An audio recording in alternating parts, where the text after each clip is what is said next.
बिस्मिल्लाहिर्रहमानिर्रहीम। अस्सलाम वालेकुम दोस्तों डिस्कवरी ऑफ इस्लाम की नई वीडियो में खुश आमदीद। मुहर्रम अल हराम की अहमियत। मुहर्रम का महीना हिजरी साल का पहला महीना है। मुसलमानों के लिए नया साल मुहर्रम से शुरू होता है। इस महीने का पूरा नाम मुहर्रम अल हराम है। मुसलमानों के लिए बहुत एहतराम और फजीलत का महीना है। इस्लाम से पहले अरब के कबीलों में जिन महीनों में जंग और कत्लो गरत के बंधन रोकने का रिवाज था, इनमें रजब, ज़िल-ओ-क़द और ज़िल-हज के अलावा मुहर्रम का महीना भी शामिल था। इससे मालूम हुआ कि इस महीने को इस्लाम से पहले ही फजीलत और इज़्ज़त हासिल है।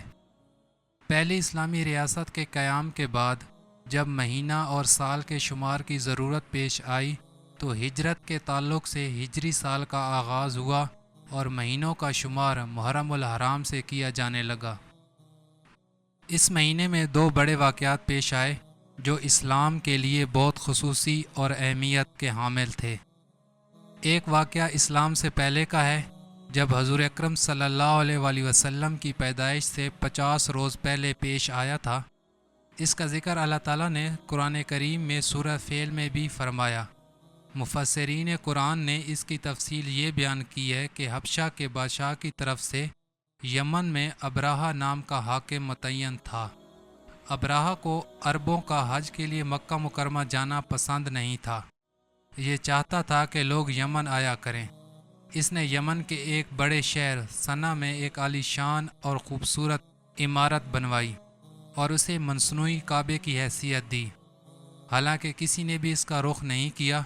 मक्का के लोगों को जब बनावटी काबे का इल्म हुआ तो उन्हें बहुत गुस्सा आया।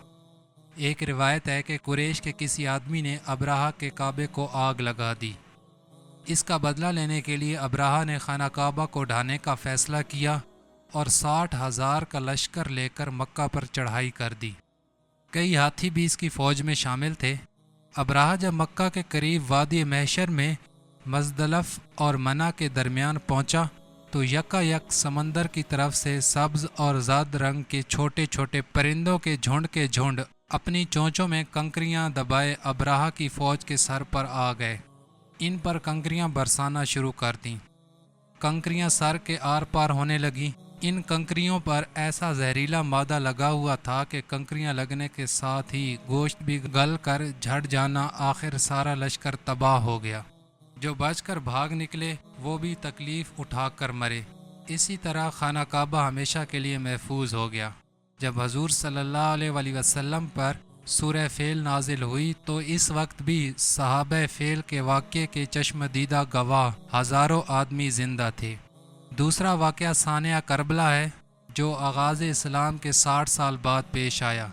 ये वो दौर था जब चारों खुलफ़ाए राशिदीन रियालत फरमा चुके थे और इस्लाम को नुकसान पहुँचाने वाली ताकतों को सर उठाने का मौका मिलने लगा था। मुसलमानों में मोहब्बत और इत्तेहाद की कमी होने लगी और दीनदारी, नेकी और इल्म व इखलाक का एहतराम ख़त्म होने लगा। इन हालात को बदलने और इस्लाम का इल्म बुलंद रखने के लिए जिन 4 गिने चुने सहाबा कराम ने कोशिशें की, इनमें हज़रत इमाम हुसैन रज़ी अल्लाह तआला अन्हु की ज़ात ग्रामी सर फ़हरिस्त है और आपकी कुर्बानी सबसे बुलंद और आला है।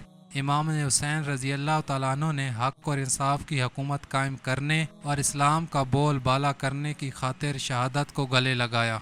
इमाम हुसैन ने हक़ और इंसाफ की हुकूमत कायम करने और इस्लाम का बोल बाला करने की खातिर शहादत को गले लगाया। आपको सिर्फ इसलिए शहीद किया गया कि बातिल और कम गो कुव्वतों को इस्लाम को नुकसान पहुँचाने से कोई रोकने वाला ना रहे।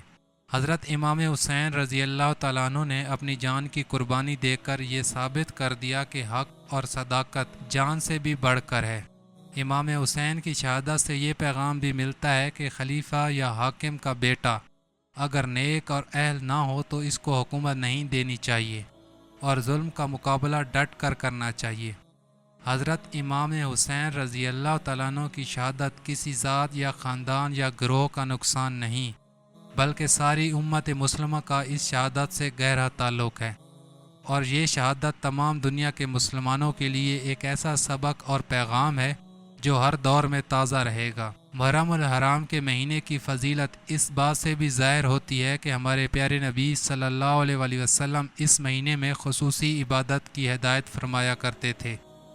آپ صلی اللہ علیہ وآلہ وسلم اس مہینے کے پہلے 10 دنوں میں خاص طور پر روزے رکھنے کا اہتمام فرماتے تھے اور عبادت میں زیادتی فرمایا کرتے تھے۔ چنانچہ 9 اور 10 محرم کے روزے رکھنے کی بڑی فضیلت ہے۔ ہمیں بھی حضور اکرم صلی اللہ علیہ وآلہ وسلم کے طریقہ عبادت کی پیروی کرنی چاہیے۔